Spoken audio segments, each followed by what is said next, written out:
Welcome to your Accelerator call for the month of October.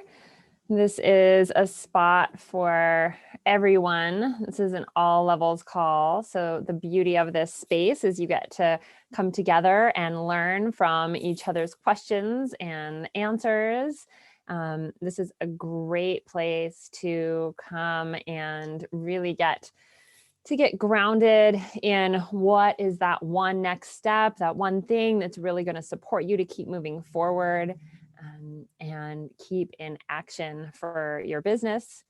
This is a great spot to get support with mindset as well as strategy. So it's really whatever you're needing today. And if it's your first time here, again, it's all levels. And so there's going to be a variety of different questions. And some people's questions are going to feel like they totally apply to where you're at as well. And others are going to feel like they're a few steps ahead of you or just on a different spot on the path. And you can always take notes down for things that you think, oh yeah, this might be something for me to consider for the future. Just tuck that away. And I know everyone is still just hopping on here. So if you haven't gotten to meet me yet, my name is Meghan Neeley, and I'm one of the trainers for Leverage and Lotus, and a Lotus coach as well. And so I'm really happy to just get to be with you and answer any of your questions that are arising and dive in for the next hour and a half. So the way we work this call is you start off by just saying what your question is. So my question is, when I call on you, say my question is, and then just dive in with that one main question. And, sometimes if there's like another connected question of like, wait, I need to understand this part, totally go ahead and ask that. But if you've got a series of questions, you can always put up your hand again, and often there's still time to be able to circle back around. But I always want to make sure that we get through a round of everybody having an opportunity to ask their questions, at least one question if they have it. So I just invite you to go ahead and turn on your camera if you haven't yet,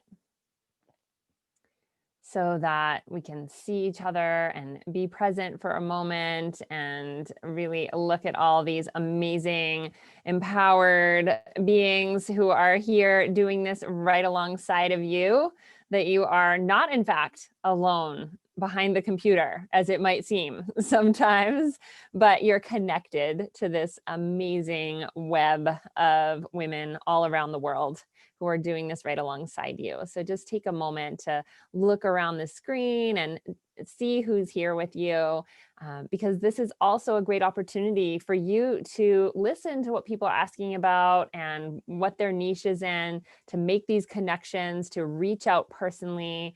You can always send a private message through Zoom here, because we do have the chat turned on, and I'm not answering questions from the chat because I need to pay attention over here.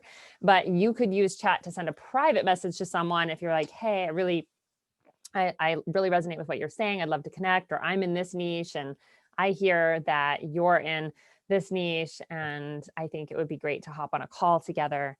Because one of the things we're always teaching you is how much easier it is when you have affiliate partners, joint venture partners, people who are doing this alongside of you. So that you're not needing to just be the only one that's sharing about yourself. It's much easier when other people are sharing about you. So you'll see women posting in the Leverage group and asking for that. And this is a great way to make those connections right here on a call like this and any of the calls. So I just wanted to put a plug in for that. And also to make sure that you are RSVPing for the retreat. If you haven't yet RSVP'd for your retreat for ELA, for leadership, and for Leverage, your retreat is happening in November, on November 18th, 19th, and 20th. So you can go ahead and look under your events tab in your forum.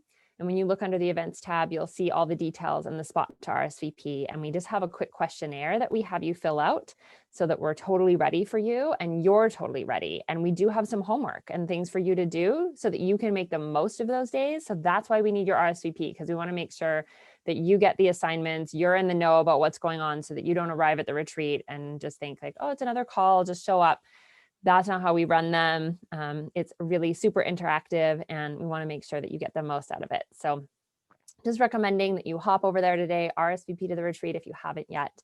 It's so awesome because when you're RSVPing, you don't have to think about booking flights and hotel rooms and all the things that are used to be associated with RSVPing to the retreat, as amazing as those times are as well.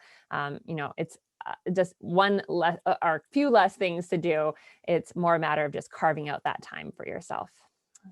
So and if you are thinking, I did send it in, but I'm not sure if it's been received, go ahead and just email support and just double check and ask if you're feeling like, I'm not sure if I finished that or not. You can always totally just go ahead and email support, and our client care team will get that for you. I can't see those things, unfortunately, so I can't tell you if it's been received, but they'll know. All right, so we are going to go ahead and just dive right in. Go ahead and raise your hand so that I can see it on the side. When you open up the participants piece, just at the bottom of your screen, you'll see there's a spot where then you'll see who's here, and it'll give you a bar with an option to raise your hand on there. That's how I can find you. Now I'm seeing all the hands come up, so that's good. So, and that's how I can find you and make sure that I get over to you. So, all right, just taking a big breath as you arrive here. And I'm just going to go ahead and dive in with Shari Busick. Saw you pop your hand up right away. Hi, Megan. I love your fall vibes you have going on. It makes it cooler. Hello, everybody, all the sisters. I had a quick question. I'm planning on doing a launch soon, a second launch or another live event, and I'm getting stuck on the names. I was wondering if you could help me brainstorm some name ideas for my event. It's going to be November 30th to that week, so the very last day of November, first week of December. So I was thinking to focus it on holiday association. My niche is depleted moms that are tap into their divine energy so they can meet and surpass the energy of their children. So this event, I want to focus particularly on like the mind body connection of really listening to your body and what it needs and feeding that so that you have more energy. My big area is just really creating space for moms to have more self-care, and that provides more energy. That's as simple as that. So the name that I have right now is like Holiday Chaos into Consistent Calm. And I don't know, or maybe Attention Moms, Holiday Chaos, turn holiday chaos into consistent calm or something like that. But that's kind of like the vibe that I'm going for. Yeah, I just love how you're refining it as you were saying it, because that's exactly it. It is the who's it for? So for moms, attention moms, turn holiday chaos into consistent calm. That's super simple title for sure. You're saying what the result is and where they're coming from. They feel like it's holiday chaos, and then you just want to have like about 3 main bullet points. Cool. And when the bullet points, are those going to be in like my subtitle, or is that just like when they go into like Eventbrite, that would be like more in the description? Yeah, so no, it wouldn't be in your subtitle. So it would be in the description for the event. So, cool. And if you were doing social media posts, same thing, it would be in your main, the main post that you would have those few bullet points. Yeah. Awesome. So attention moms, turn holiday chaos into consistent calm. Yeah, and you could even make it, it could be even more simple, turn holiday chaos into calm. Nice. Turn holiday chaos into just thinking about what's the main result they want. Calm is probably in line with that, but are there any other results you're hearing them say they really want? And any other moms here, feel free to chime in on the side if there's a result you would want. The stuff that the potential clients that I've the consistent thing that comes up is usually focus and energy, focus and energy, time for themselves, being able to focus on what they're doing. So that's calm is a pretty well robbed, but yeah, that sounds great. That's just thank you for kind of brainstorming with me. Yeah, and so if they're saying more calm, then that's great. Otherwise, if they're saying like more focus, if they're because if it's moms that are wanting to be able to work or they're wanting to be able to have calm family life, like it depends on just what they're most wanting. But I think that totally works. Awesome. Mhm. Thank you. That was it. Yes, great, perfect. Thank you. And I think that, and I know I'm seeing someone else comment, Sherry is commenting on the side, Sherry Auble is commenting on the side. I think that's a good note for you to see just that during this time, it's a different kind of holidays than in the past for people. And so addressing like the unique qualities of this year and what this means, because previously their kids may have been in school and then just home for the holidays. Now they're just home all the time, and not necessarily. Some of them might be in school because lots of kids are back in schools too, but maybe they're not going to visit family where they usually would. And so just referencing some of these kind of things in the copy to speak to the fact that you know what they're going through and how you're going to support them through this unprecedented time. Beautiful. That's super helpful. Thank you. Yeah, great. Thank you. Kiss for Shari. Mwah. Great question. All right. Elizabeth Williams, what's your question? Hi there. I am about to, well, I'll be launching a Facebook challenge in early November, and I'm a little confused about how people sign up. So I have my Facebook group, and I've seen that I need to do a Facebook event, and I can do Eventbrite. And I also have a free download that I'd like them to get, if they sign up. So I don't know how to work these pieces together to be able to capture their email addresses to add them to my list. Well, there's a couple ways you can do it. So you can have them sign up on a landing page for a challenge. You can just create a page that's for that, and they sign up, and then you send them the information for where it's happening and follow-up email. Or you could do it through Eventbrite, which is just another version of creating a landing page. Okay. You don't want them just responding, just RSVPing to a Facebook event, for instance, because you want to definitely get their email. And so Eventbrite would be an easy way to do that. Or if you already have an email list, like anything from Kajabi to Entreport and Aweber and MailChimp, any of those kind of services, you can just make a little opt-in page where they can sign up. So they'll see it in my Facebook group. Mm-hmm. And then you'll be sending them to a link to, to be able to sign up. Okay, so I'm either sending them to a landing page link or I'm sending them to the Eventbrite link.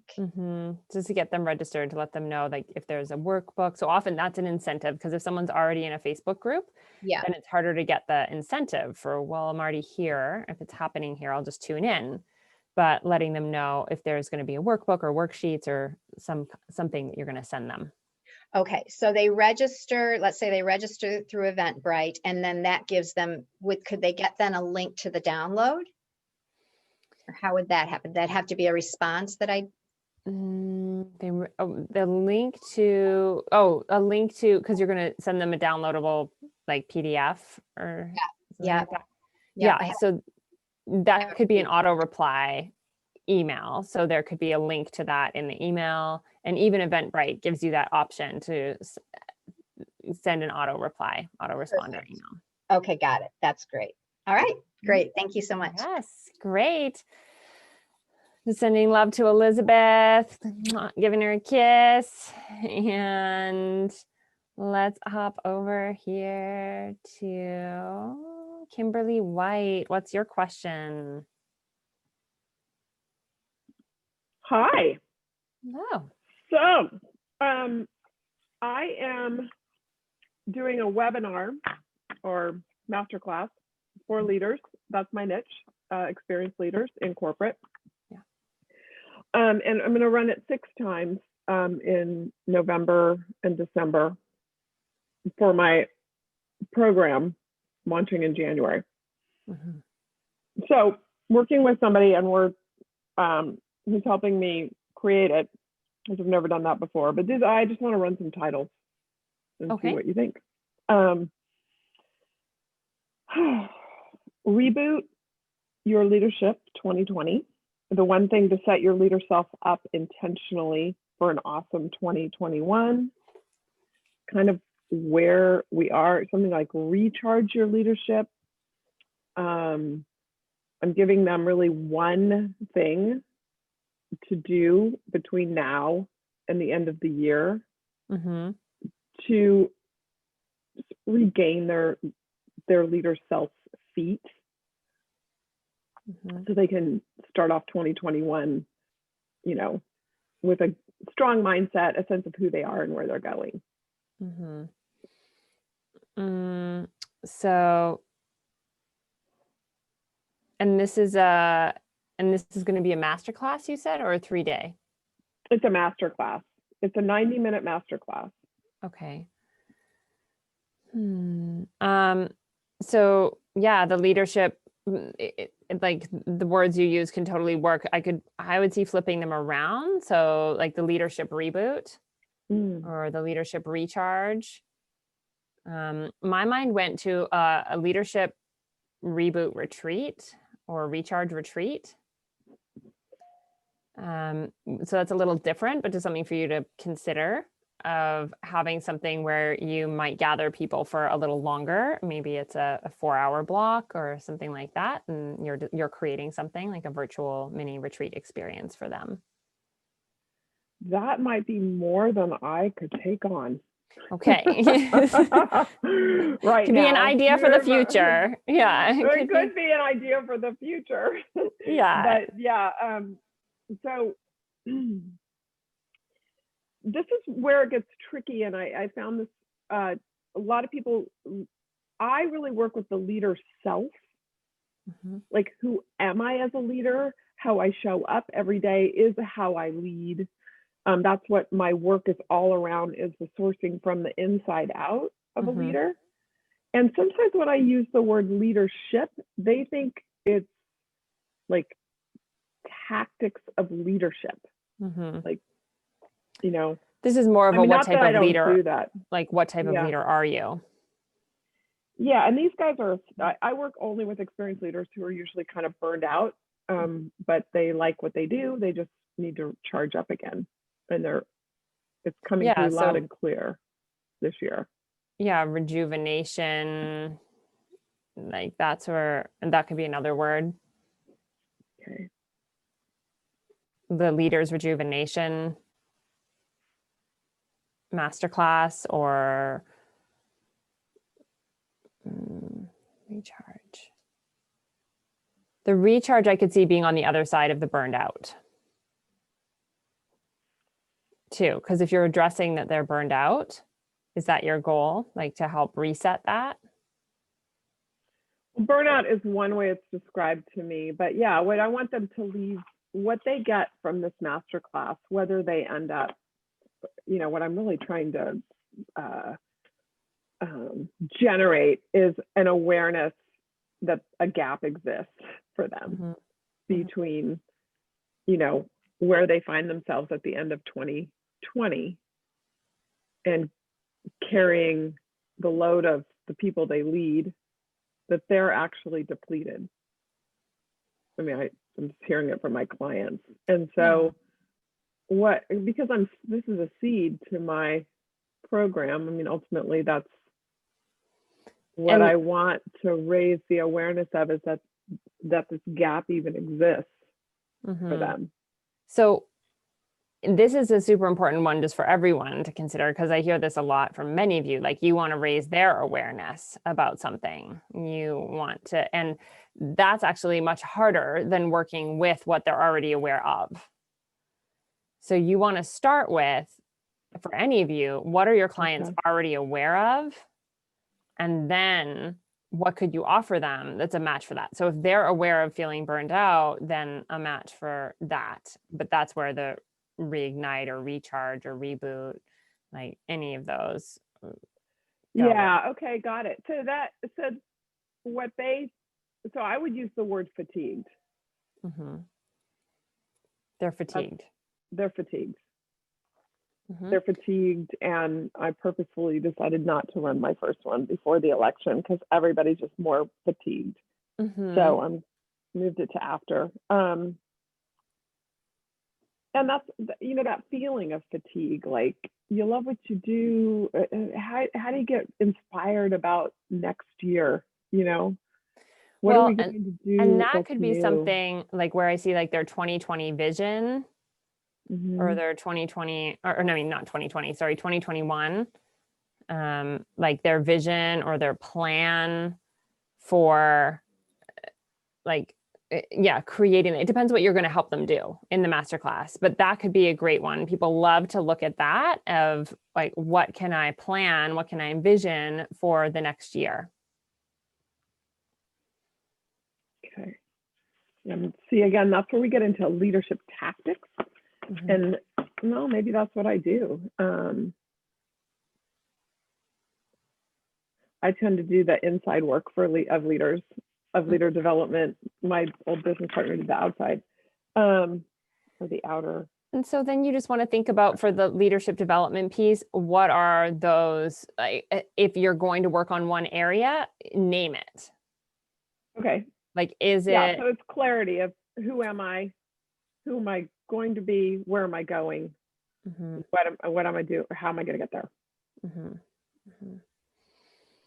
Yeah, so that's where I'm seeing the like 2021 clarity, like the leadership clarity masterclass. Like, who are you going to be in 2021 to reach the goals? Like, what goals are you going to set, and who are you going to be to achieve those goals? Oh, I like that.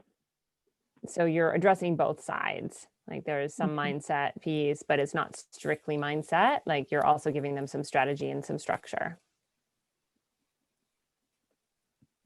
Thank you. I like inspired leader. The leader masterclass. Yeah, you've got a few, like multiple people giving suggestions on the side, and I would just really focus on, like, if you use a title like the Inspired Leader Masterclass, you want to have a subtitle that has a promise.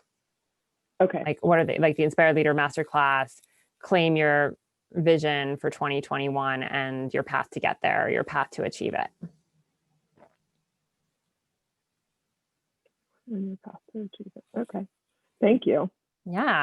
Thank you. You're welcome. This is a great place for everybody to be able to share suggestions and put them in the chat. And so for Thank all you, everyone. Yes.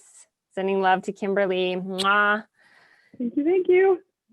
And for each of you, after you speak, I would go and look at the chat and see, hey, did anybody write me a note in there, whether it's private message or group message in there, just be checking over there, because there's often a whole stream going on.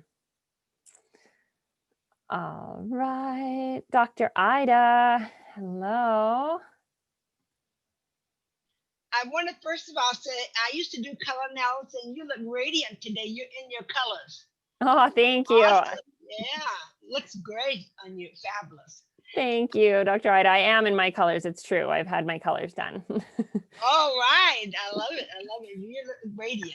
I was going to ask that, writing that question, but I'm going to ask it. I want to find out how I can access the podcast. I don't plan to use Kajabi because I'm not doing all I can do with MailChimp. So why should I pay for something that I'm not going to just have to sit there and waste money? You know, I can use my money for other things. But I really want to look at the podcast. So how do I get access to podcast and use it without, I think they hooked up with Kajabi, aren't they? How do I get it separated? What do you mean to the podcast? Well, I want to use the podcast and something like having my own radio show. Can I do that with the podcast, or is it not used in that way? Oh, yes. Yeah. But that's not related to Kajabi. So you don't need Kajabi for a podcast. So let's see, what would I say? I think we have a little bit of podcast related training in the library. And I know that there's more intended to come, but I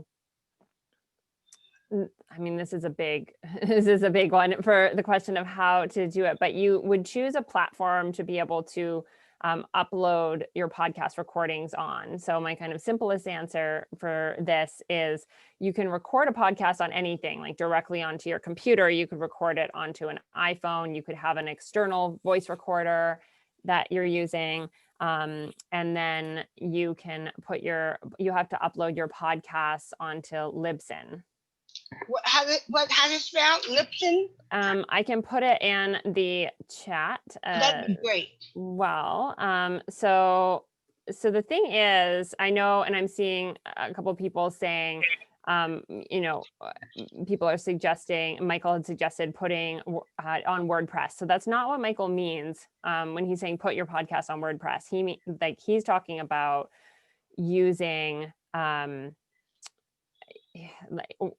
Michael recommends Libsyn. So that's why I'm using that. And I know some of you, there's a lot of different platforms and things that you can use. So Anchor, another one. But I would just research and see what feels good to you. I use Libsyn and it's great. What he's talking about with WordPress is having a spot where people can go to read show notes and to be able to see information about each podcast episode. So it's not a place to host your podcast. You still need something that streams it into Spotify, that streams it into Apple Podcasts, for instance. So you definitely want to make sure that whatever hosting system you're choosing, they don't do any ads on there, because there are some free ones. With Libsyn, you could spend $5 to $15 a month, but there are some free systems that people say, well, it's free, it's great. And then it's got ads for that system in your podcast. If you're okay with that, then go for it.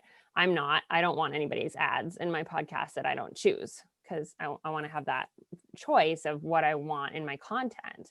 And so I'd rather pay a little bit and have the ad-free space. And then later you can also have people approach you wanting to put ads in, and you get to choose who you'd want to have in. So just saying, like, having it uploaded there, you just want to make sure whatever platform you're choosing, that it can connect it to Apple Podcasts and to Spotify, because those are the two biggest places that people are looking for your podcast. This is what I want. I want to have a channel that asks Dr. Ida, where people can come and ask me intuitive questions. Okay. And do that either once a month or once every 2 weeks. Mm-hmm. So for an Ask Dr. Ida kind of segment, I would invite you to, instead of having, like, those are better for pre-recorded kind of content, like if you're going to have it going up on Apple and things like that. If you're going to do something like that, Facebook Live into a group would be just a great zone to have that once a month. And then you could still have a podcast. And this is for all of you who might think about having a podcast. You could still have a podcast and then be saying, hey, on the first Monday of every month, or the first whatever of every month, I host this in this case, Ask Dr. Ida time, where you can hop on and ask me questions. And so you could have an interactive component, and it's also a great way to draw people over to a group with you. So now I do have a page. In fact, I think it's a group as well, that is Intuition for Life Solutions. So would that be a good place to start it? Yes. Yeah, exactly. Okay. Mm-hmm. Yes. And and there's a lot of different ones, and I'm seeing like people post other suggestions. So one of the things, like, as Michael has come in and done podcast trainings for us before, and this is his specialty, one of the things he's shared about all, like, the different platforms, you just want to make sure that they're streaming to the places where you want to be. That's all. So they all do the same kind of thing. So as long as they are getting your podcast up where you want it to be, that's the most important piece. And he also does not recommend live podcasts, live shows, because okay. Yeah. Why? He doesn't recommend live because live you can do a Q&A like the way I was suggesting. But the great thing is, if you were going to do a podcast episode to really start to draw attention, you'd want to have about a weekly show, like at least. And having that consistency, you could record those episodes in one afternoon and then upload them and have them popping out on the right dates. That's a lot easier than saying, now I'm going to go live at this time every week, all the time. What if you're not feeling well? What if you take a vacation? What if it's the holidays? So there's just, I'm so grateful I listened there, because I would never want to be upholding that. I've had I have 2 podcasts now, and I would never want to be doing that amount of work and also when you're doing interviews, then you're really limited to only being able to interview someone at that particular time on those days. And if something goes wrong in the interview, or their sound isn't good, or your Wi-Fi cuts out, there's just so many more headaches. So you're saying it's better to do it pre-recorded and not have to worry about being there all the time? Yes. Yeah.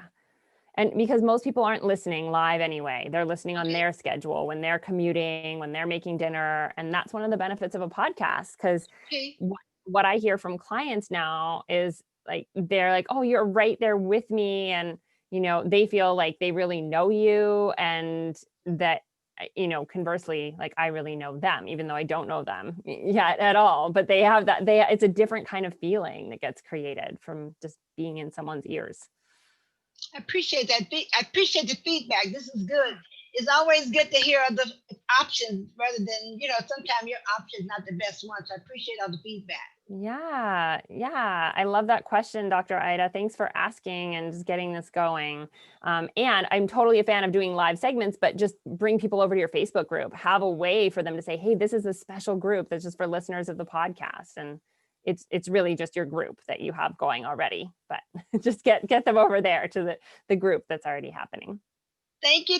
Stay vibrant as you are. Yes. Oh, thank you. Sending you love. Mwah. Okay. All right, Michelle Fragus, you have a podcast as well, right? Morning. Yes, I do. Couple of questions. I'm about to head into a 3-month launch for my big program early next year, and just working through masterclass, 5-day training, live event. And just the timing of what to go first. So I really wanted to bounce this idea and I guess my title as well, and if it lands with everyone here. Sure. So my niche is supporting corporate women make the transition out of their job and into entrepreneurship. So my masterclass was Exit Your Corporate Job and Start a Business Your Way. That was going to be the title. And then it'll have obviously 5 steps on how to plan your exit, get confident and start your business. So I got to just refine the last bits. And then, so my thinking was masterclass, then go into a 5-day training where it would be more pulling out so it'd be calling all women who want to exit their job and start a business your way. 5 days to plan your exit strategy. I've got it written. 5 days to plan your exit. I'm just writing it down so I can see it. 5 days to plan your exit strategy. Grow your confidence and clarify your vision and ignite your business your way. So literally they're going to walk away after the 5 days with a bit of a business blueprint of their side hustle. And that's a great thing to say in a bullet point. Like you'll walk away with a business blueprint to actually, what was I was trying to write it down fast, but what was the grow your confidence and what was the part about your vision? So it was grow your confidence, clarify your vision, and ignite your business your way. Yeah. So I think that you could remove the clarify your vision piece potentially and put that into the bullet point of you're going to walk away with a blueprint to clarify your business vision and actionable steps to take. You're weaving that into like what's going to happen. Because one thing about your title is just it's a little bit long. And so I think it's all really valuable, but some of it just moving it into the bullet points. Okay. Yeah. And then the third was repurposing my 5-day online into a live event where they and literally changing that to call build your side hustle in a day or something like that. Love it. Yeah. So in terms of the funneling, my thinking was masterclass first, because that kind of gives you a bit of a flavor and taste. And if you want to go deeper, then you do the 5-day training And then if you really want to get to the nuts and bolts and you're able to, you come to the live event, and all of them would filter through a breakthrough session to then my 9-month program. I love that. And is the Build Your Side Hustle in a Day, is that an event that would be paid? Yes, that's my thinking. It's a full day workshop. I love that, because that would be the third, the third step that they would take. And then from there, you're enrolling them, but you're getting more qualified leads. Yeah. And I see that Jennifer is asking, is it turn your side hustle into something, or is it like grow your side hustle? Are you working with people who want to get away from having a side hustle, or are you working with people who like want to claim that they just have a side hustle? No, people that want to start it. So initially start the side hustle, and then they're going to transition into it. Yeah. Okay. So that you're still working with people that are in that place that it's a side hustle. They want to start that. They're starting there. They're working full time. Yeah. Correct. Yeah. Great. Yeah, absolutely. So helping those that are in full time, building their business your way, and those that want to make the leap and go full in. So yeah. Yes. Yeah. So start your, it could even be start your side hustle in a day instead of build, even start your side hustle in a day, or build your side. I mean, either one works, but I think having some message around start your side hustle and something around freedom for that, because that's what people associate with a side hustle. Like they're stepping into more freedom. Yeah. Okay. All right. And so then my next question, then I'm done. So my thinking is masterclass, 5-day live event, do that in November, December, and January. December and January. Well, November, December, and January. And then when is your program start? February. Yeah. I think that's great. You could bring it down to even January, most of it in January, like kicking off this new year. And so there's a momentum, like first come to this like 5-day challenge, and then come to the event, and there's a momentum and a build. Because one concern of just spreading it out a little wider that way is that you're not keeping them in the momentum. Okay, so maybe even in November I could do my masterclass just to kind of get the flavor. Is that what you're saying? Yeah, so they're starting with something, so you're kicking them off in January, like at the beginning of January, with something like it could be a masterclass, and then into the challenge from there, and then the event at the end of the month. Okay, so that's for January. And then what would you suggest for November and December? So then it just becomes about building list. I mean, you could do a masterclass in December potentially and really lead into challenge and event being in January. That could be okay. Right now, it's about you building your list. And so for all of you, when you're thinking about, oh, I'm going to lead this challenge, don't trust on like just the challenge to grow your audience. Like, what are you doing to engage the people that are already paying attention in your Facebook group, and engage your list that's already happening? Let them know something's coming, or save the date for an event that's coming up. Definitely in December, there could be some save the date kind of action to get people already pre-signed up that are in your world. Yeah, nice. I like that. Yeah. And then spending them time, like getting some ads together to run, and affiliate partners. Number one thing, I say this so many times, but just for all of you to hear, because you can't trust just the Facebook ads. Anything could happen with that. And you want to definitely make sure that you're just making the human connections of people who really love what you're up to and that can share that out, and like keep going with that. That's what I'd really be focusing on for now and November, so that you're getting people lined up to be able to promote everything that's happening in January. Yeah, cool. Love it. Awesome. Thank you. Awesome. Great questions, Michelle. I'm sure others also got a lot from that, and just encourage you to reach out to people here as well. Or if those of you who are listening feel like, oh yeah, this would be great for my community, too, I could mail about this. Just send a private message. Yes, please. I love to see affiliates. Absolutely. And there's commission for it too, right?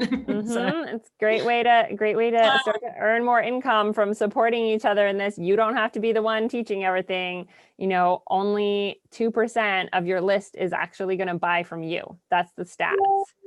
So just remember that there's a lot of people on your list who like something about what you're doing, but it's just not all the way for them. And, where someone else might be the great match. Yeah. All right. Thanks, Michelle. Mwah. All right. Let's see. Fawn Charat, what's your question? So this might be quite similar to Dr. Ida earlier, but I just look up Libsyn, and is that only for podcast hosting, or? It is. It's podcast hosting. Okay, so if I like to do a guided meditation and give it as a gift, where do you suggest I host the meditation? So then you would just have an MP3 file and just an audio file. So you could have it just on your computer and then uploaded to, if you have a WordPress site, for instance, or if you have a Squarespace site. Do you have, what's your website? It's by Wix. I don't know. Maybe someone else knows if you've tried uploading on Wix, if you can do an audio, but I know the other two you can.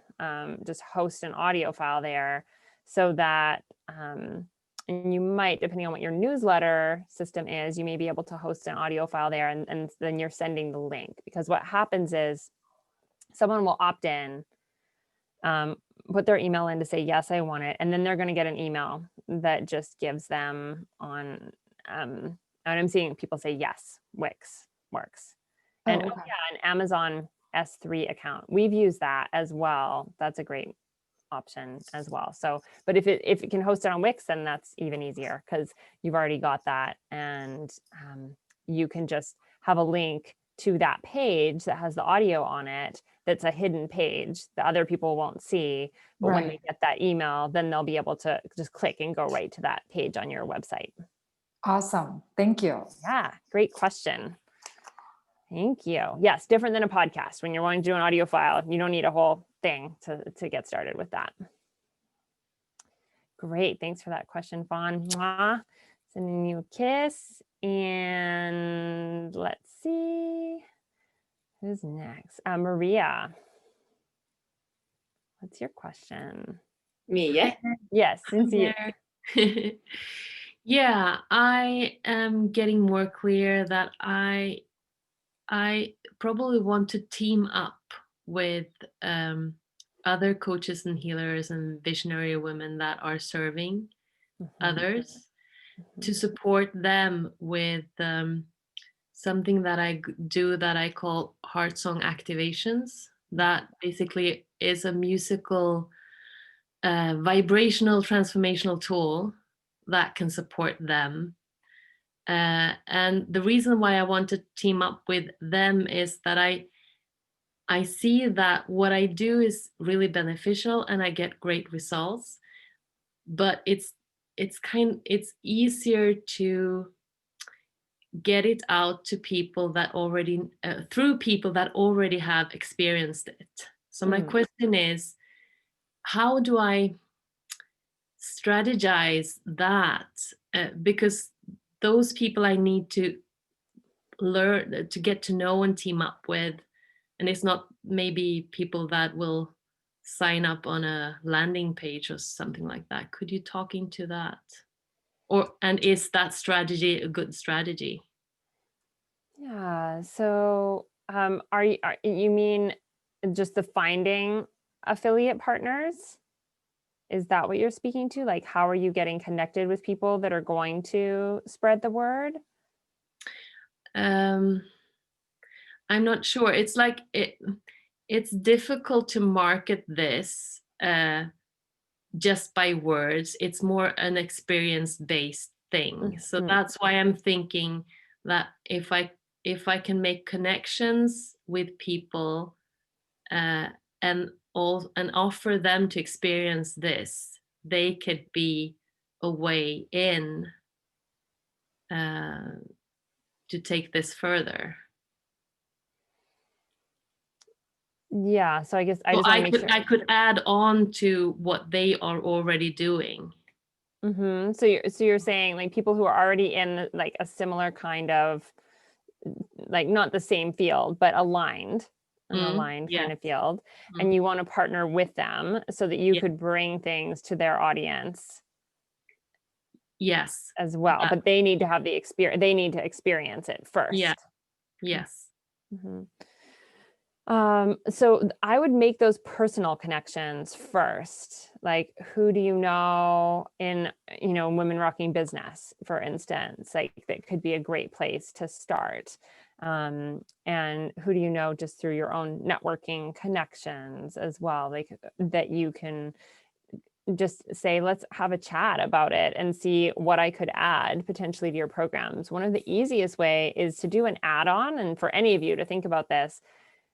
So if someone is doing a webinar or doing a Facebook challenge, and then you could come on as a guest in that kind of environment, and you add a piece of your experience to it and your teaching on there, and then you can be offered either as a bonus, like one short course or a download, something that you could offer as a bonus to anyone who's watching, or even better, having something that's a bonus to people who are signing up. And so you're weaving in a piece of, your programs to someone else's programs. And it's just like you're adding to it, but you getting to present on a Facebook challenge or a masterclass is going to be a great start to that.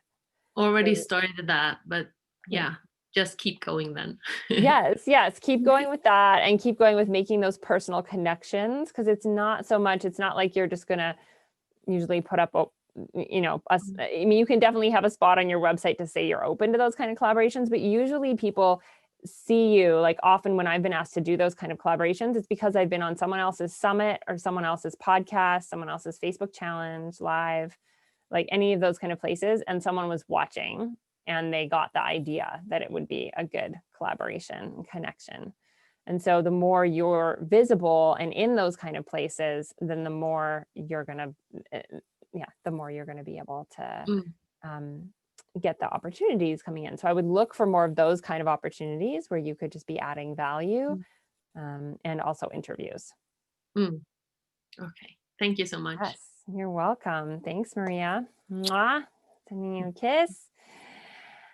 And other Maria also had your hand up. So I'll just hop over to you next too. Thank you. How do I say your last name? Paranic. Okay, Paranic. Maria Paranic. Yes, Maria. yes. Hello, everyone.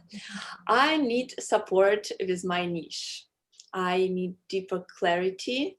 And also, I almost feel like I have two separate things that I'm doing, and I really want to combine them and unite them in one.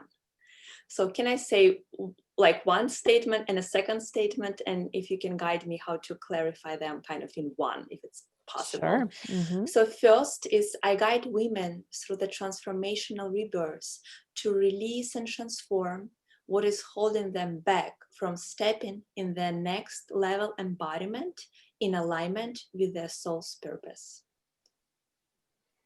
So clarity in soul's purpose, alignment, and releasing what's holding them back into stepping.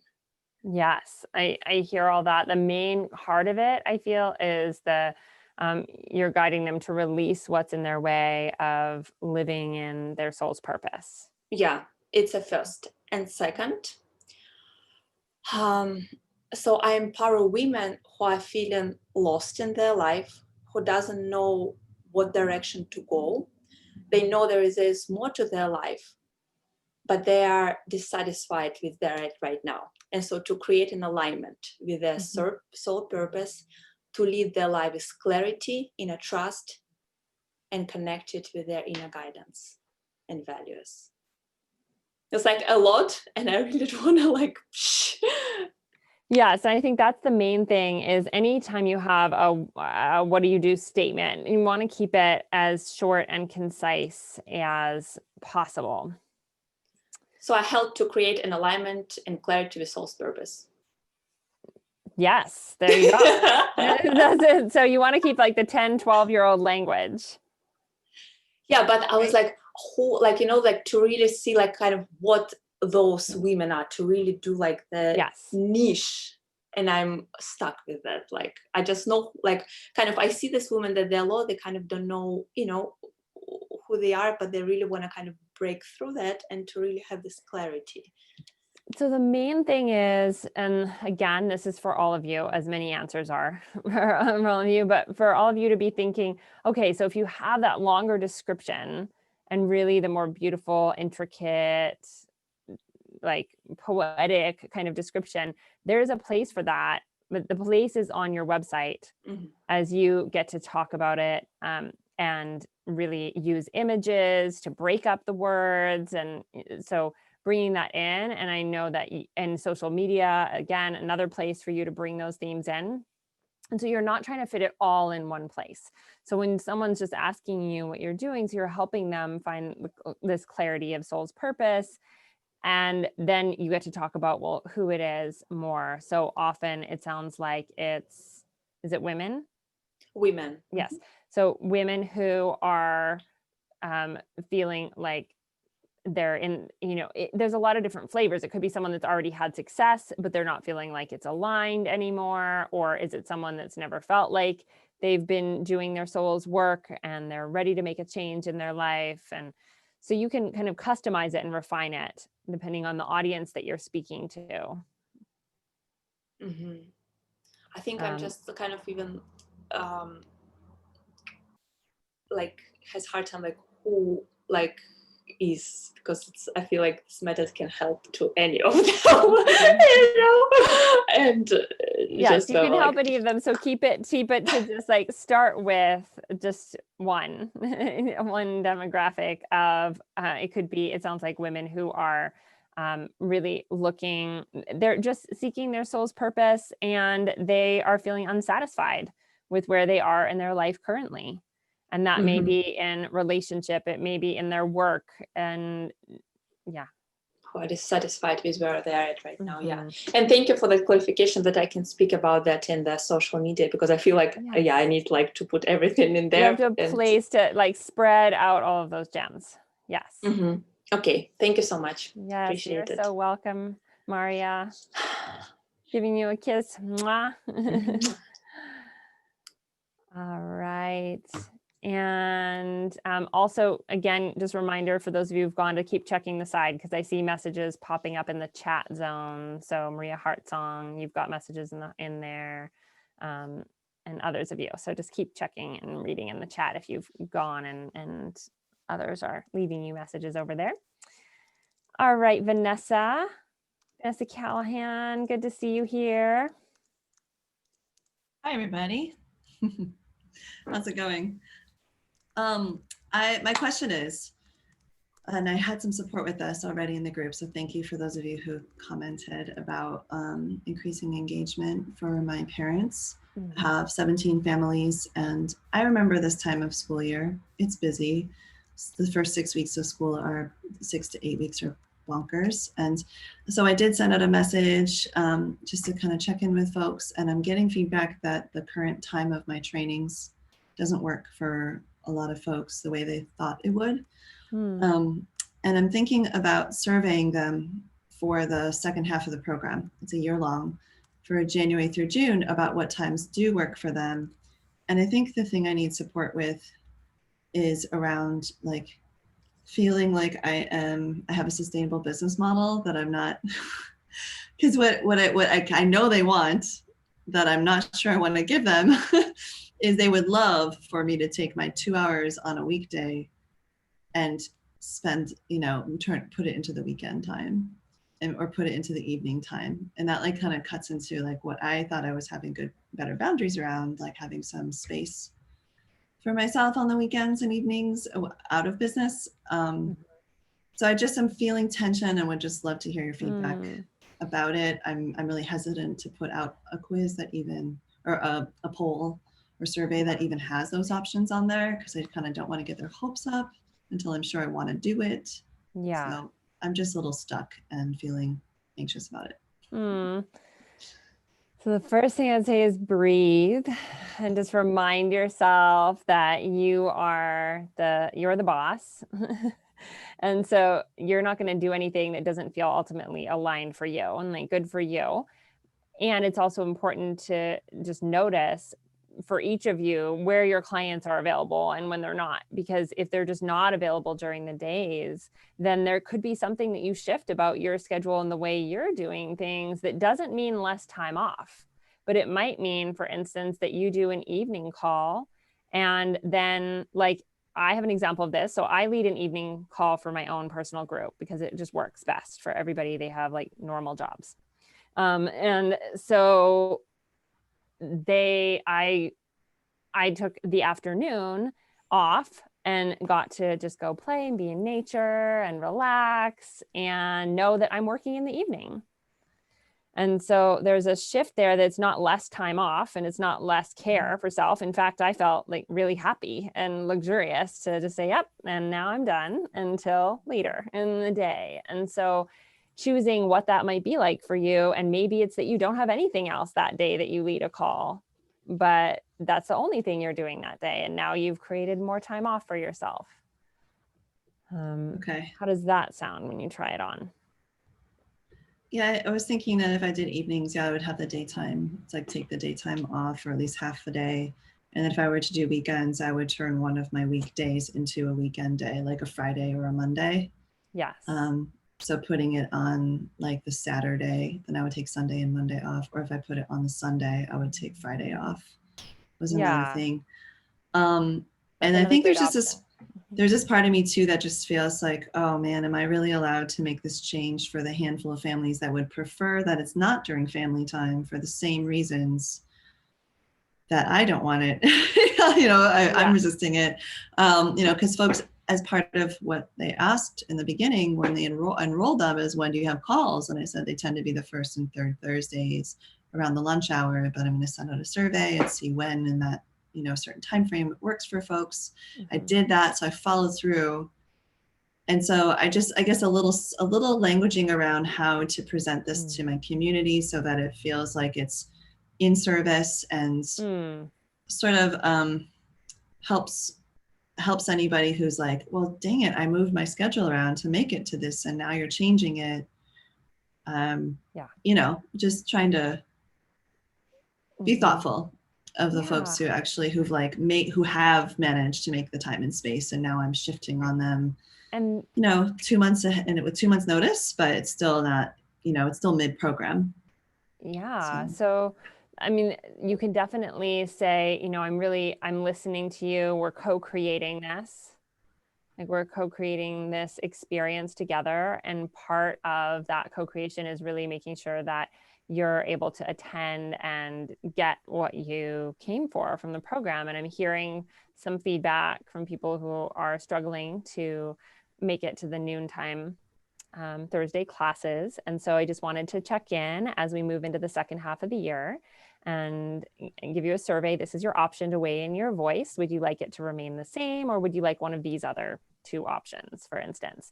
And don't give an option that you aren't totally behind yourself. Like that's the key thing. So if you feel like weekends would be a boundary for me, where I just say nope, and so I'm fine with putting it on an evening, but no. And I think weekends can get tricky because people have a lot of things that can come up and like, oh, not this weekend, and that won't work. And so they'll miss it just the same as something else. But if you keep it at a time where how many, I forget, how many times are you meeting them a month? Twice a month. And actually, are there any parents of young children in this group right now? Tell me what would be the 2 hours in an evening that you would want? Like, would it be 5 to 7, 4 to 6, 6 to 8, 8 to 10, 7 to 9? Because all of it is going to conflict with something, because parents literally do like their full-time job when they open their eyes and when they close their eyes, they're busy. So so go ahead and comment on the side for anybody.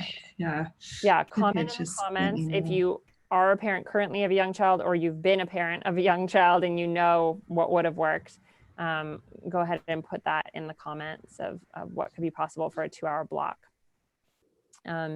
And the other piece I would say is you can also do a mixture. So you could say, we're going to keep one call on Thursdays once a month at this time, and then we're going to have one evening a month. And so ideally you'll be able to attend both calls. And I understand if sometimes you can't catch it live, you'll still be able to listen to the recording. Okay. Because then you're kind of meeting them on both sides for what's possible. And when you think about it for yourself too, if you're only adding in one evening out of the month that you're doing a call, it's not a huge life change. Yeah, that's true.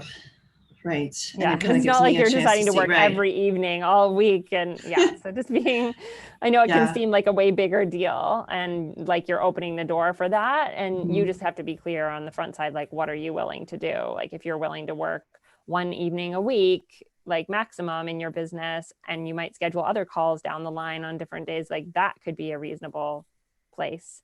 And you take that day off. Yeah. And then the last one that I came through for in a couple different ways is that 2 hours is just really long. And I like our 1.5 to 2 hour calls because I feel like if I make that time in my calendar, I actually shift my whole nervous system and mind kind of shifts my mindset into what we're talking about. When I give them bite-sized things, that's fine for like little tips and tricks, but like for our meeting, I feel kind of protective of at least the 1.5. Yeah, I would 2 say hours. at least keep it the 1.5 hours, and that could be a shift that you make. But if you've already promised them 2 hours, then that may not be the best thing to change. The only thing I was considering there was like doing three meetings for an hour, for 1.5 hours instead of 2 2-hour meetings. And it just might feel more like there's more opportunities for them to catch it. It's just, it's more for me, It can you know, be, but my concern for that for you is that they'll think, oh, well, I'll just attend one of those. Like they'll start to spread it out or feel not as gelled in of like, here are the 2 opportunities, like try to be there for these as much as possible.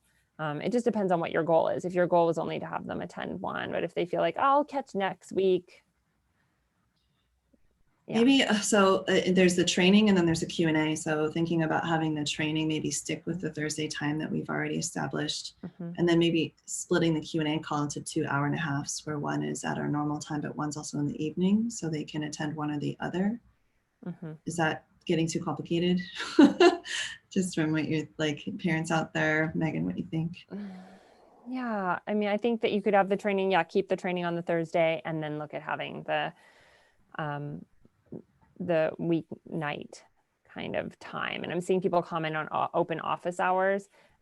So that is another version of having, similar to what we're doing right now. This is like office hours. This is just Q&A, go for it. What are you needing kind of support?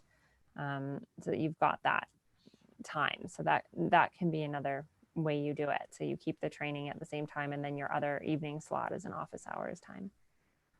Okay. And I'll come through the comments. Thank you everybody for your input. I know there are a lot of parents here. I really appreciate that. Yes, you were getting tons of comments, so definitely check that after. Okay, great.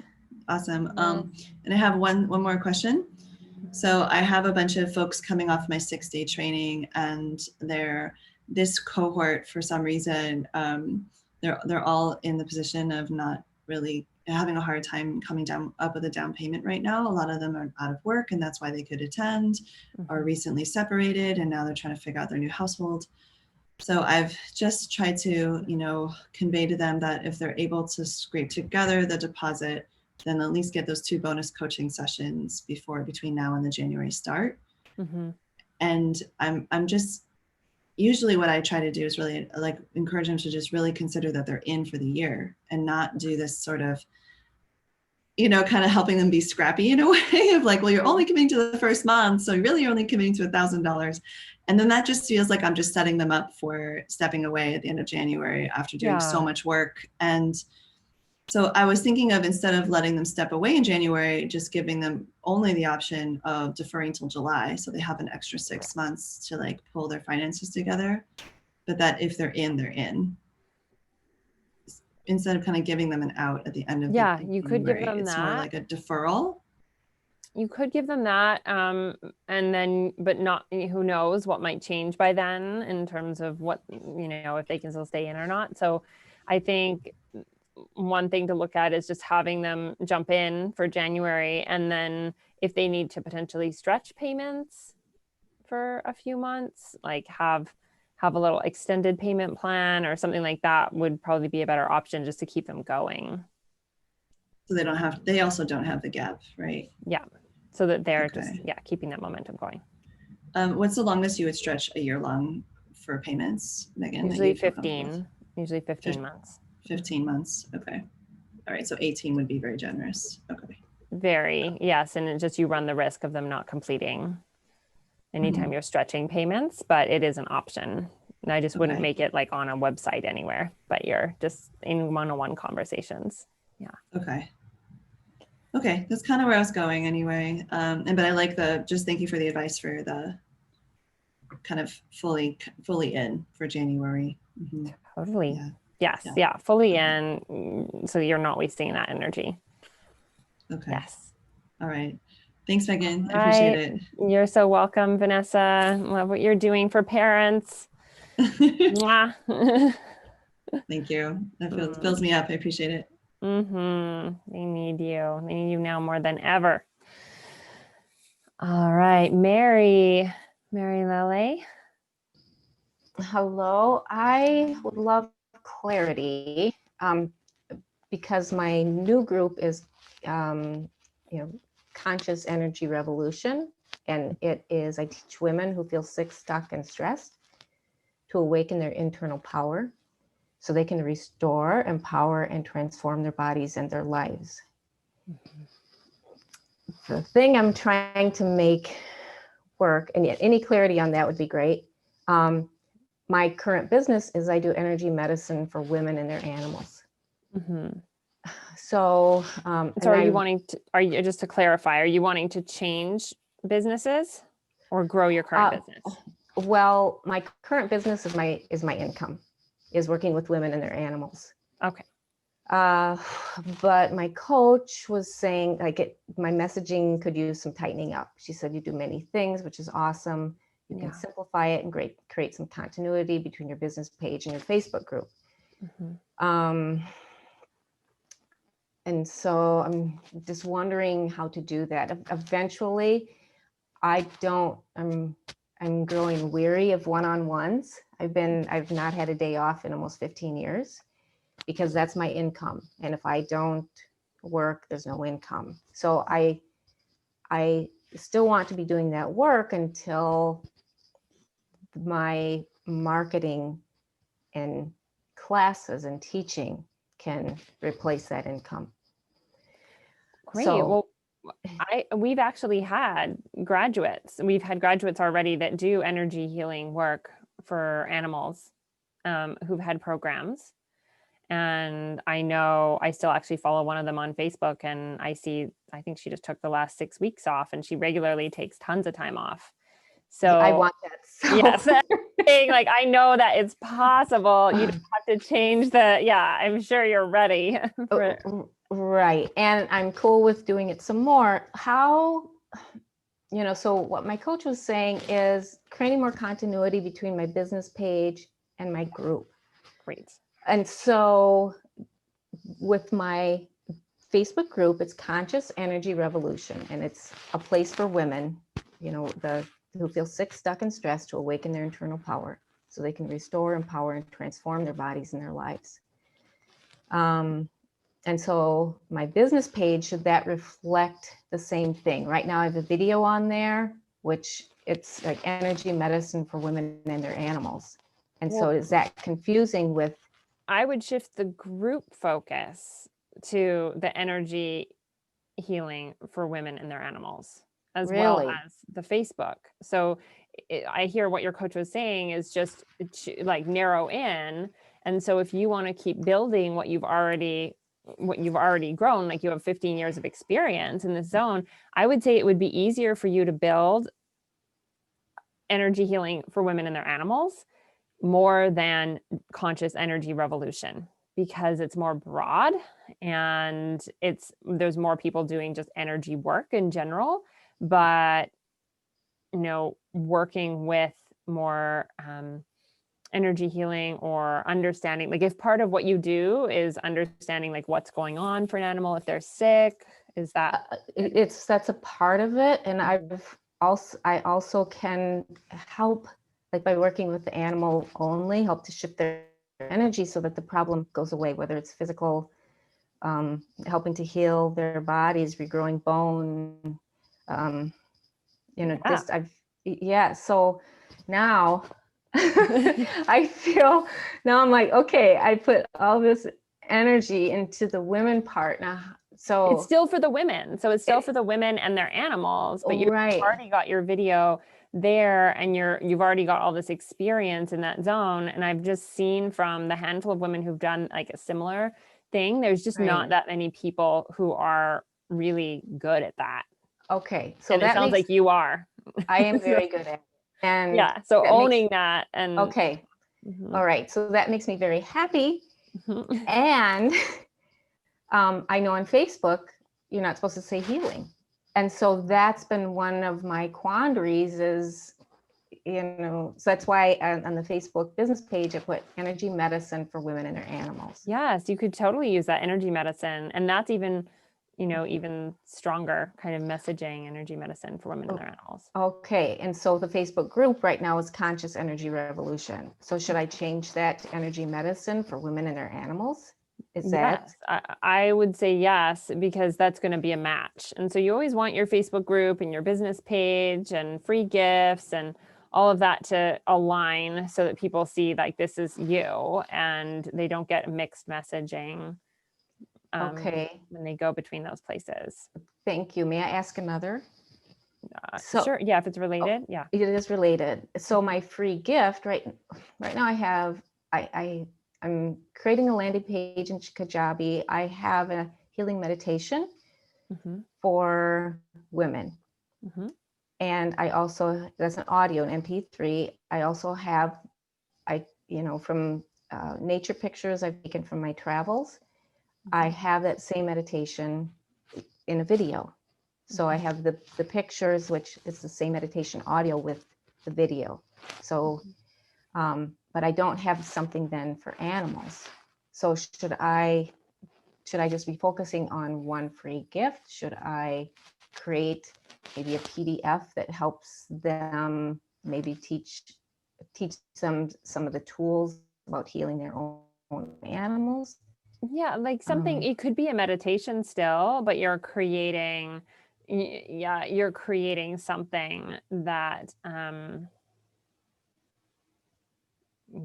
just thinking about this. So you're creating something that is really specific to energy healing for your animal. So in terms of like what people might come to you for, and you'll know because you've already done this for 15 years, but you want to think about what is it that brings people to you, or what kind of problems are they having with their animals? And it may be that it's more general, that you're saying like the first step to solving your, obedience problems with your animals, or the first, something like that.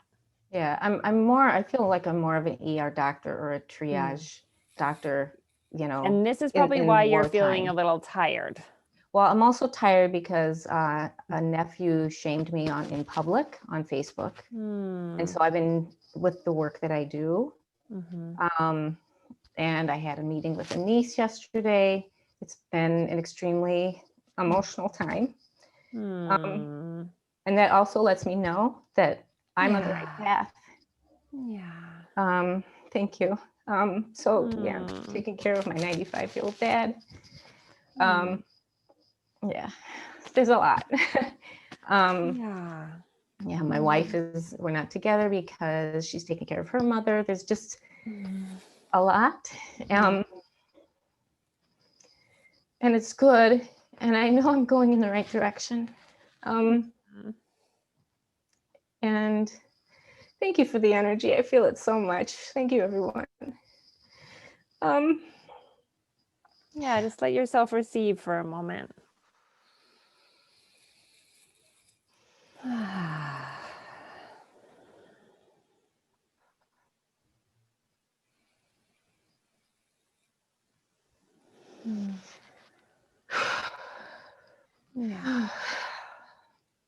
Thank you. Yeah. So I hear that there's a lot you're holding right now. And as someone who feels so much energy and works with people on an energetic level, then that just gets elevated. And I was only speaking to the place of being tired in the sense of not having a day off in 15 years. So No, there's that too. There's a little bit bigger snowball right now. Yeah. And so thank you for that. And I also then, just getting back to the nuts and bolts of it, right now my website URL was marylelly.com. I switched it to Conscious Energy for Women. Now, because, you know, my understanding was making my niche, you know, a little, not smaller. It's smaller. Yeah. And you already have a small one. So you can absolutely, so I just want you to take some time to tune into this in terms of if you could only grow in one direction for what you would really want to be known for. If you were getting interviewed on podcasts, if you're, you know, all of that, then you're tuning into like, what is it that you'd want to grow? If you could still have time off and not have people treating you like an urgent care practitioner. Oh, right. Women and their animals. Okay. It's like, it makes my heart swell in a beautiful way. And so would it be beneficial then to go back into GoDaddy and just nab Conscious Healing for Women and Animals, or Women and Their Animals, or? Yeah, you could look that up, and then it could also still be your name, because you know what, Mary, people are going to get to know you for being the healer that they want to go to. And so it's totally fine to have your name domain. And for any of you who don't have your own name as a domain, and if it's still available, I would claim it. Yeah. Okay. So just own it. Yeah. All right. Just own that you're the expert. You're already the expert. You've been doing this for so long, and we're going to help you, and your coach is going to help you to up level so that you're not needing to just show up constantly for people, but you're going to get more boundaries like Vanessa was speaking to. Right. Take a page out of Vanessa's book for like, nope, I don't work then. Yeah. Okay, Vanessa. Right. So, I mean, so I could have marylelly.com and Conscious Healing for Women and Their Animals as a as the banner. Yes. Got it. Thank you. Thank you for all the energy, everyone. It's been, pardon me, a shit show over here. And, you know, it's all good, because what I realized is one of my fears was that I would be shamed doing what I do. It's already done. And I not only have survived, I've been talking with family members about this is what I do, and I own it. And it's okay that you don't understand it. And it's not okay that you put me down for it. And so I felt it's like this huge growth. Yes, that's right. And that says you're actually on the right track, because, you know, people don't bother cutting people down that aren't visible. Right. So for any of you that feel like, oh no, I'm getting some of that attention. Well, sometimes that happens when you're getting a little more visible, you're puffing up your feathers, and you know, you're all like that. I just had this vision of like the you know, rainforest kind of birds with the gorgeous multicolored feathers that everyone's like, whoa, look at that. Like, you're going to get that kind of attention when you're an entrepreneur. You're putting yourself out there. You're not invisible anymore. You're not blending in, camouflaging. Yeah. Thank you so much, everyone, for letting me just feel that and, you know, loving me. Thank you. So much love to you, Mary. Thank you. Yeah. I'm sure there's some women here that are going to be reaching out to you with some animals. And I did see one question pop into the side that I want to speak to. I think it was Risa. It goes away so fast, but someone asked the question of, do you really need to buy your domain name? Is someone else going to steal that? It's not about someone stealing it. It's that, you know, if you're Jane Smith, there's like 100 other Jane Smiths. And so there might even be one other person with your name. And if they take your name, now all of a sudden you're a famous author, you're a famous speaker, you are sought after. And now someone else who does even nothing with that site has the domain. If it's still available now, why wouldn't you spend $12 to buy it? Because as you're envisioning that future self, just have your domain, and then your domain can redirect. So if someone searches your name, it can redirect to whatever you want it to. So even if you have a business page, like if someone types in sagelevine.com, it redirects to womenrockingbusiness.com. So just seeing that example. All right, let's just take a breath. I know as we're nearing the end, we've got more questions. I'm going to keep going here in order. And I know if you don't get your question asked today, definitely post it on the Facebook page. Tracy Fisher. Hi, everyone. Mm-hmm. My question is about considering a niche change. So when I first started, my niche was around hormonal health, mentoring perimenopausal and menopausal women around changing hormones. And so that's how we built our Facebook group. We've done a couple of programs around that, but we're finding that a very small amount of what we speak about is actually hormones related. I mean, hormones come into kind of all the different pieces that we do, but it's not really the overarching umbrella. So we went back and interviewed a couple of the people, or a few of the people who had done our programmings, and asked them what brought them in. Was it the messaging around hormones, or was there something else? And so we're considering changing to something along the lines of, we mentor women exhausted with the one-size-fits-all approach to weight loss to transform their physical and emotional health so they can rock the next chapter of their lives with vitality. Not sure whether that is specific enough. Okay, So, just say it one more time. We mentor women exhausted with the one-size-fits-all approach to weight loss to transform their physical and emotional health so they can rock the next chapter of their lives with vitality. Yeah, I love that. The image that I get is that you're working with women who've already kind of tried it all. They've tried other weight loss systems, and now they're looking for another way. And when you talk about rocking the next chapter of their lives, I do get an image of midlife. And yeah, and that was this, I had that sentence at the end of our initial niche too, so I'm not sure whether, so that's certainly speaks potentially more to menopause, although, you know, our demographic would certainly be close to 40 and forward. So yeah, and are you wanting to call in still menopausal women? I think we only did that because we wanted to niche down, but we could if that's helpful. It could be, I mean, that would niche it down to like, there's particular maybe like body image or weight challenges that they can face in that chapter and that time, that I know a lot of women will go and look for some support around that. And then they you know, also want to be together in that kind of conversation or talk about the hormonal changes and things. So I think that could be another refinement if you're interested in focusing on that zone. You could definitely say like you support menopausal women who are exhausted with other blah blah blah. Just adding in mentor menopausal women. Gotcha. Yeah. Do you think that the piece around the exhausted with kind of this one size fits all approach, do you think that speaks specifically enough to pain points?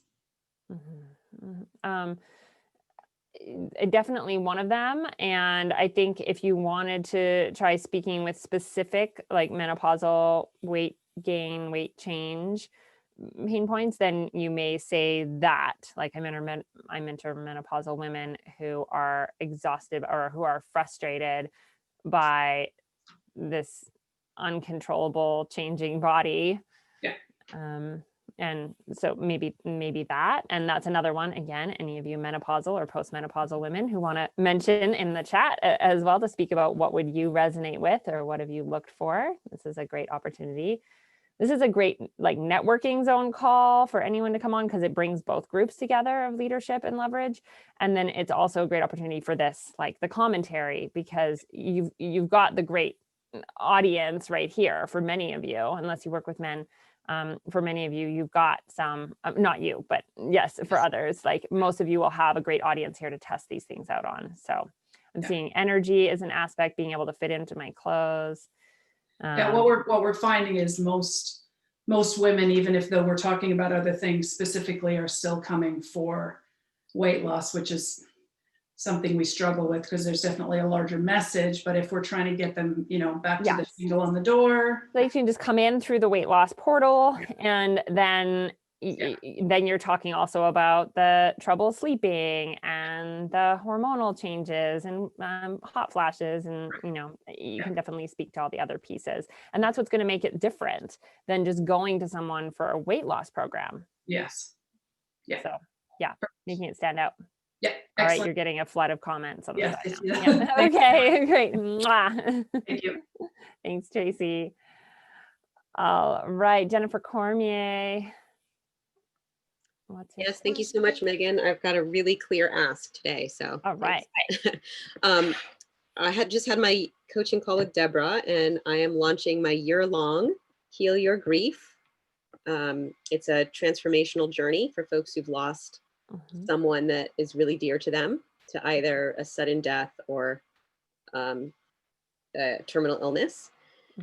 And I'm launching December 15th, open enrollment through January. And to fill my program, I've got a 5-day challenge starting the 29th of this month, then a Thanksgiving retreat and a Christmas retreat to help people who have real challenges over the holidays. And Deborah's was requesting that I make an ask on here for anyone that would like to be an affiliate partner or a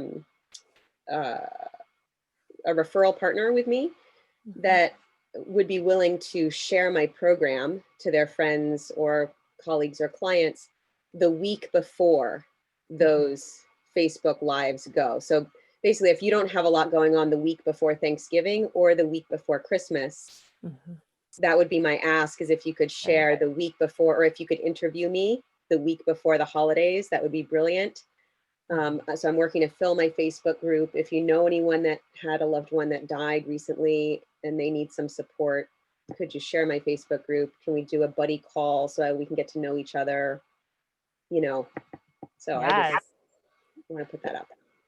Beautiful ask. And I just want to highlight a few ways. So like Jennifer's saying, you could share this on your Facebook group. You could share it on your, personal page as well, personal profile on Facebook or Instagram.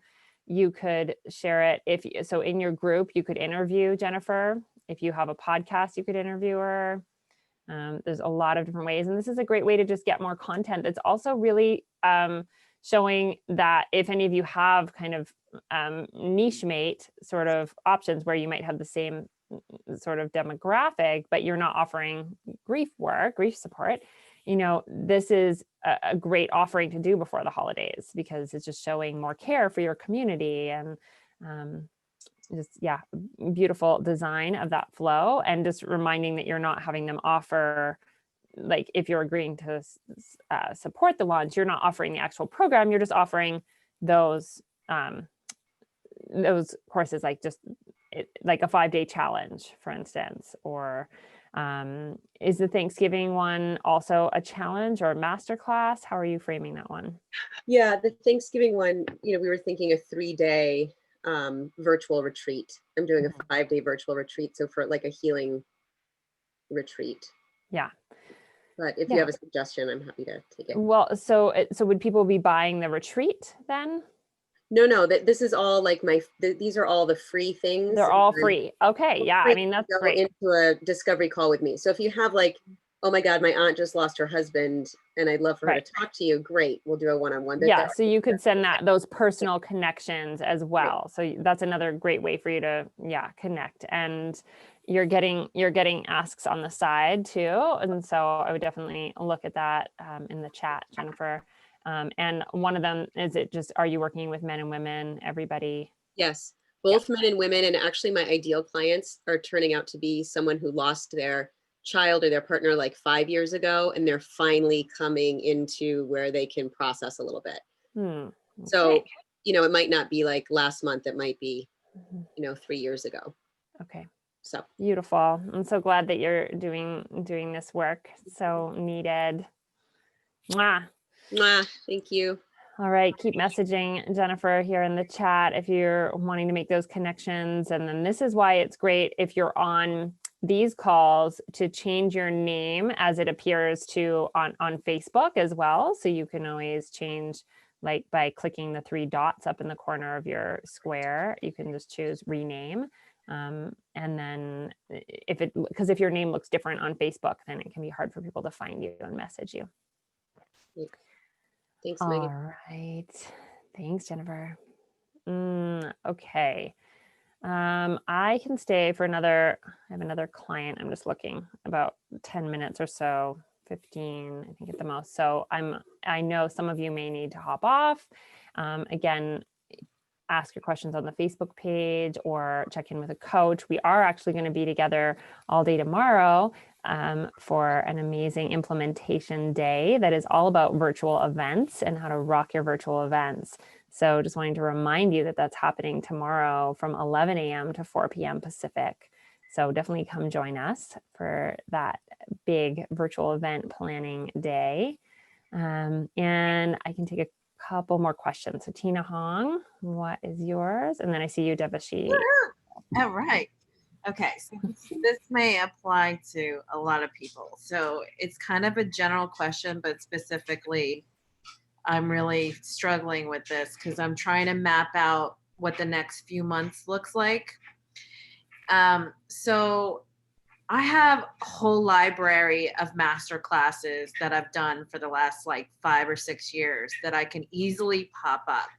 And I'm not doing free anymore because I'm sick of the signups and nobody's showing up. I'm going to charge a modest fee, like $29. Mm-hmm. And I have like tons of topics like, radically empowered body, strong mind, nutrition as we age, the missing link, anti-stress, weight loss, overcoming social eating occasions, very topical, specific master classes. Mm-hmm. I think and then basically I'm just trying to, the master class is specific. It's like very solution focused. So it's going to be like an hour class. And then I was thinking the live challenges are like 5-day or 3-day challenges are more broader, where they can they would get like, it's a lead in for a longer term program, right? Mm-hmm. Mm-hmm. Right. I mean, is this the right way to be looking at the master class versus the challenge versus the group program in terms of name hierarchy? So master classes and Facebook challenges, like that all leads into a group. Right. Those are different tools and tactics. I get it. But in terms of naming conventions, I just want to make sure I'm on the right track. Like for example, a master class would be like, be a sugar burner to fat burner. That would be like one topic. Yeah. Right. Like 1 million of those, I can pop those up anytime. And then the live challenges require more kind of promotion, get people involved, but those kind of like a example of that would be something like the Thrive Body Challenge for like 5 days. Sure. Yes. Yeah. And Thrive Body Challenge or 5 days too, feeling like, or 3 days too. Yeah. Okay. All right. And then basically the long programs, like the 3-month or 6-month or 9-month programs are, I have a sub brand called Mindful Paleo that I've been really kind of promoting for a long time now. And I have a logo for it and all this, all my materials have Mindful Paleo on it. And that's kind of what I'm hoping would be my longer term programs. Does this make sense? Yeah. Yeah, absolutely. So one of the key things, I guess the one piece I would just say here for all of you as well, is that you don't have to have as hot a title for your program as you do for your masterclass or for a Facebook challenge. Because what's happening is people see something like a challenge and they need to know like, oh, I want to be in that right away. But for a program, they're already going through these other things with you before they get to the program, and you're getting a chance to describe more of what the program is about. So the really key important titles are for your free or very low cost entry level options. And then the part B question is, for the live challenges, is it best to kind of schedule the one-on-ones to sell in the longer term program, and the master classes, because they're only spending 60 to 90 minutes with you, is it best to just focus on the one-on-one? Yes, yeah. Well, so in the 60 to 90 minutes, it's whatever, if you have doors open to a program, you focus on a discovery session for that. So that makes sense. A discovery session for that program, or a discovery session for one-on-one sessions. So if you're in 60 to a 90-minute masterclass webinar, you're focusing on discovery sessions and the benefits of booking that time with you. And then when you're in that session, you would usually just be focusing on one recommendation of either private work or group work based on whatever your doors are open for. Okay. Yeah. That's cool. Thank you. All right. You're welcome. Mwah. Kiss for Tina. Thanks. Great questions. Just for everybody's clarity. All right, Devashi. Hey, Hopping Megan. over to you. Hello. Last but not least. Not at all. I just want to clarify, you said something you just said to Tina, that it was all leading to a group program, but last week it was like one-on-one programs. Can you clarify? Okay. So some of you may have a group program just like this, like Leverage or ELA, where you're inviting people into a group program. You can also have a one-on-one program where you're working with clients one-on-one, but you're taking them through a system. You're taking them through step by step. And so when we're usually talking about group programs or one-on-one clients, like that's just the differentiation between those two. My understanding is you were suggesting that it was easier to do the one-on-one programs and then gather clients. Yeah. So it's easier first to do one-on-one. So for any of you who don't already have a solid one-on-one base, that's the place to start. Okay, got it. One-on-one clients, yes. So my question, Megan, is around, I'm flip-flopping on my niche, because what I've come to is, in the relationship realm, I'm actually utilizing the relationship, because all there is people, right? You either have a conversation with a person inside your head or with God, but it's, it's usually people. And what I want to help people with is going inward, to draw their energy inward, resource themselves through meditation for a spiritual result, not just for rest and relaxation and calm, but much deeper. And I get that, oh, well, that's the modality, you don't want to talk about that, that's how you deliver. That's actually the freaking key of the whole goddamn thing. And, pardon my expression, I just want to hit the nail on the coffin there. And the two sides of my life have been the darkness and the light.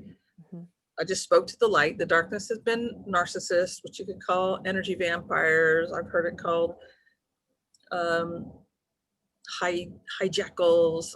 You could call it whatever you want. And being empathic, highly sensitive, being impacted and being magnetically drawn to that keeps you on the outside involved in somebody else's energy and having them steal your energy.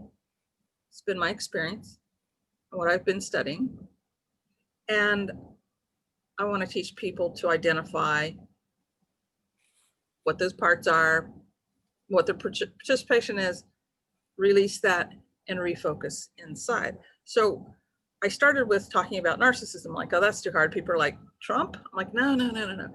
Okay, then let's go to empaths. I'm not an empath. Okay, so let's keep, it's like softening it down to people can get just to the pain points that people say. Yes. And those pain points could be for any reason. However, what are you helping people with, like, as the key result? So if someone's going to work with you in one-on-one and you take them through the steps of a program, what is the result? Little caveat that I'm real clear with everyone. I'm not anybody's spiritual guru. spiritual teacher, master. I'm simply someone who wants to be of service to direct people towards a path of enlightenment, towards a path of peace, towards, you know, empowering their inner self, that connection to the inner self. And what gets in the way of that very often can be giving our power away to other people, focusing on the outside. Is that clear? Yeah, so it sounds like, I mean, and taking it down to the base level, it could be supporting people with like reclaiming their own power, reclaiming their own voice so that they can, you know, communicate clearly and have healthy boundaries within their relationships. That's part of it. And I mean, I know they say, oh, give them what they want so they can have what they need. But I want to attract women who are more metaphysically focused, who understand, you said, talk to them, they already know that about themselves. They're into that spirituality, into understanding they're empathic and that they're highly sensitive and that this is going on. So pause for a second. So how many of you can relate to, you feel like you really want to attract a certain type of person, not just like woman in general, or like you have a certain type of person that you want to attract? Okay, I'm seeing the hands. So one of the ways to do this is not just through spelling it out, but through how you show up when you're giving videos, when you're doing a live training, for instance, like a Facebook Live, or when so they're going to feel your energy and your presence and the way you're showing up and what's your backdrop, what's behind you. Like you might be able to guess that I'm a metaphysical woman as well. Like I have a plant growing up the wall and like owl wings and crystals behind me. Like that's who I am. And so there's like some elements. And so how can you bring that in to your space? And how can you bring it into, you know, are you doing a reading? Are you starting with a meditation and grounding at the beginning of a talk? And so for all of you to think like, how can you bring in more of yourself so that they're like, oh, that's my person. Like, this is who I want to work with. And conversely, like, no, like if they're not drawn to that, like you're a little too woo for me, great. That's exactly how you want them to feel. So I would say dialing up those aspects so that people really feel that from you, and you're getting to bring those pieces in, and you're not just doing a talk on a topic, you're getting people into a certain topic, but you're bringing in more of who you are. I did my first 5-day challenge, and it was called Arise and Awake. So it's that thing of identifying, come awake to it and become awake to your inner self. I want to flip it, not, you know, poking people's pain spots. Do you feel this? Have you had this problem? Is this bothering you? I want to flip it and be, do you want to feel like this? When have you felt like this? I can help you feel like this, especially if you've experienced this. We're going to give you some information about what that's about and move you up. Because the other thing that I noticed in my review of my challenge was, you know, it's like when you write something, you can go back and you remember exactly what I was looking at it, and I could see I have this thought in the back of my head. It's like, oh, I have to be serious. This is a serious, you know, subject. I am a very lighthearted person. I'm going to be bringing, I decided I'm going to be bringing humor into a serious conversation, the way that pundits talk about situations, because it's sometimes the only way you can deal with it. It's like, oh, pain. No, I don't want to know about that. Oh, we're having fun about it. So that may not be some people's idea of what spirituality is, but joy is like the essence of the spirit. So bringing that in, bringing it to the forefront, and you can definitely flip around the message to not be leading with pain points, but leading with what their vision is and where they want to go. That totally works. That's like love-based marketing. So you can absolutely lead with that. And who's your coach? Shannon. Okay, great. So I would definitely bring a draft of what you're planning to do for the challenge to your next session with Shannon, and just have that to get some more support around that messaging. Yeah, I talked to her on Thursday. All right. Oh, perfect. Okay. Great. Thank you, Devashi. Mwah.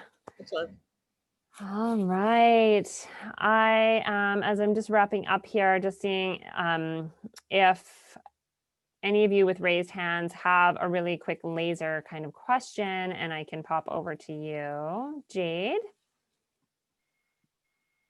Hi there. I think I do. Some of it's been can you hear me?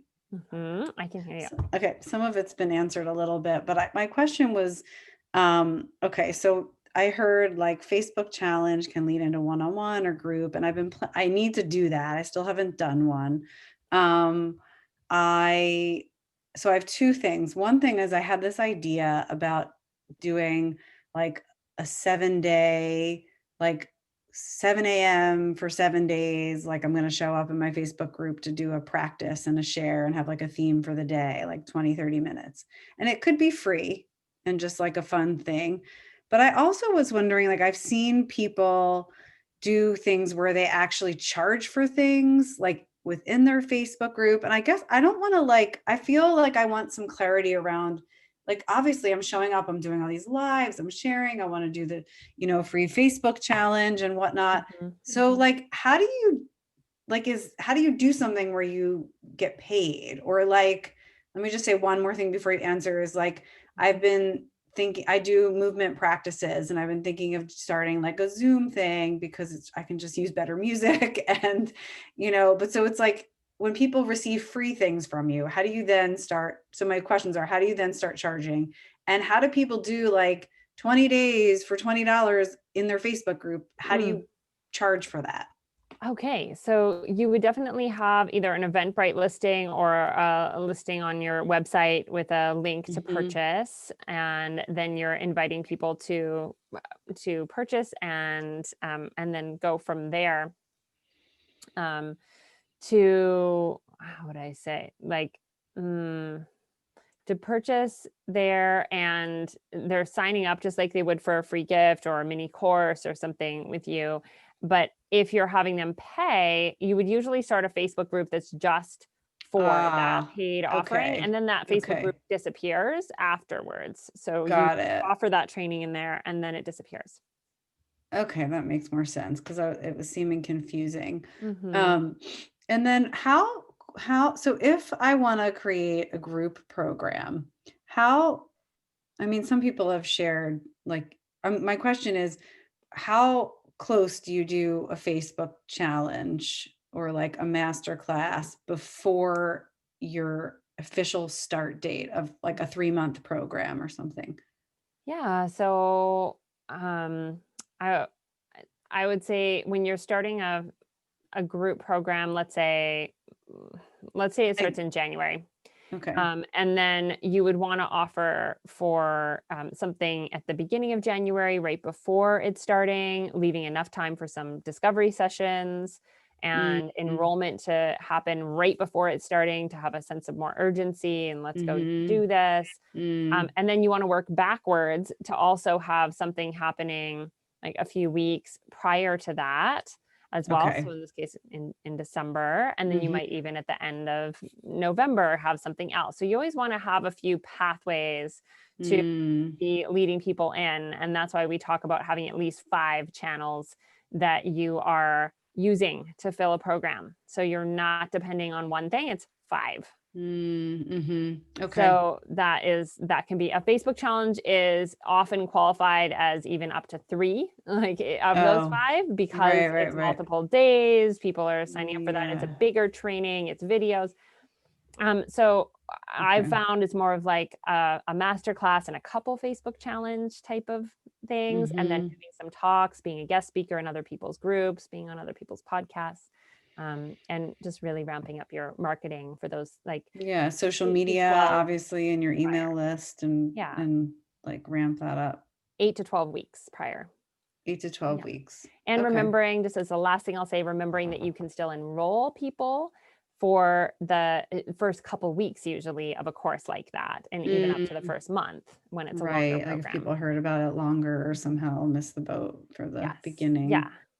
Okay. And then do you think that there's value in having like a shorter course, like, oh, I'm just going to do this 4-week intro course as a way to like make some money and just kind of start like to gather people or just to get experience. And then, you know, a couple months later, I have my first 3-month program.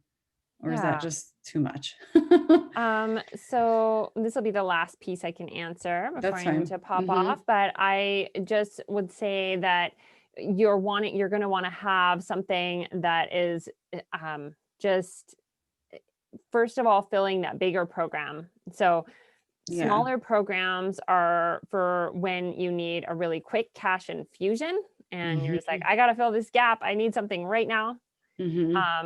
Or I need a lead in. I want to create a lead in. You've already got a group program that's going or one-on-one practice that's, you know, that's going, but you're looking to bring in more leads and just generate the possibility. But it's just as much work to market for a short program as it is a long program. Right. And you're going to get more Right. financial stability from the longer offerings. Got it.